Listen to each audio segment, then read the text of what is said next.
a Canadian radio sanctuary podcast.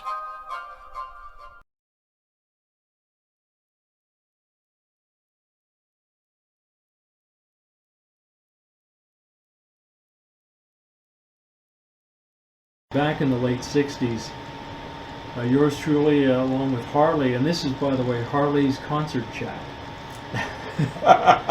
Yes, it is. Yeah! And we have some stories of our encounters, some late 60s, some in the early 70s, in greater Vancouver, and different concerts that came through, and the ones that Harley or myself were part of.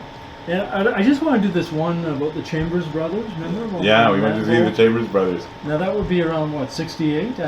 68, yeah. Around there. And that was with the Chambers Brothers, Buddy Miles Express, and who was the other band? I can't remember. Chicago, maybe. No, wasn't that the one where Buffalo Springfield, minus Neil Young and Steve Stills, they had left by then? I think that was with Richie Furay and who later went on to Poco. Yeah.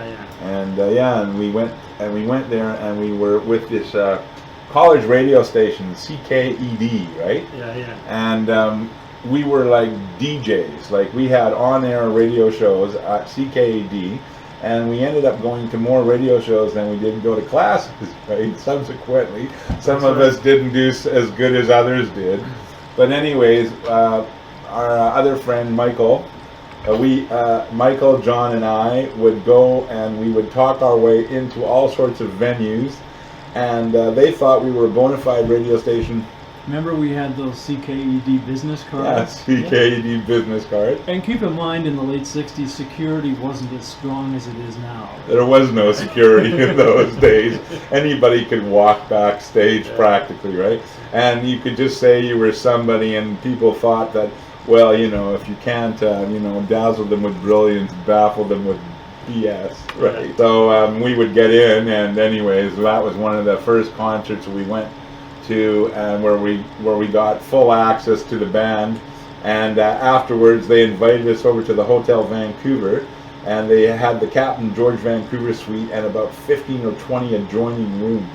So as you can imagine, there was a wild party going on in the confines of the Hotel Vancouver, and we were really having a great time, and we were so impressed, and they were impressed with us, but they didn't know that we were just regular guys, nobody special, but we all made out that we were more than we were. I remember it was a cold night because the snow started falling down, I remember that, but also I remember one of the guest organists in the Buddy Miles Express was from the UK, Graham Bond. Graham Bond organization. Sadly, Graham Bond, a number of years after that, threw himself in front of a subway in London, I believe. Well, I don't know. It seems that rock stars in general don't have too much longevity in their lives because they're living, free and easy, and you know what they say. I mean, drugs kill, I think, too, one of the things to clarify is that CKED was part of Vancouver College at the time. Vancouver City College. At King Edward campus, right where VGH is, at Oak and 12th. But it was, I think it was Willie Chambers. There was some girl who went to VCC, and she brought Willie Chambers down a day or two before the concert or something. You remember that? I wasn't there, maybe. I don't. Oh, yeah. I think I might have heard about that, but I wasn't there. And he said, "Oh, you're going to the concert? Well, you got to come to our party after at the hotel." So that was kind of our in. Oh, that's how we got in. I can't remember that part. Yeah. I thought that we just baffled them, and they let us in because they thought we were somebody who we weren't. We told them we worked for the Boyd Grafmeyer, who was a rock promoter at that time, and I think he was based in Seattle. And we told them that we worked for Boyd Grafmeyer, and so they'd heard of him because he was a top promoter in the day, and that's how we got in. Right? And then once we got up there, it was amazing because everybody was there. There was a lot of radio personalities there. Terry Dillon Mulligan was there, and a few other people that were prominent during the time. I remember Tim Burge was there, J.B. Shane was there. Yeah.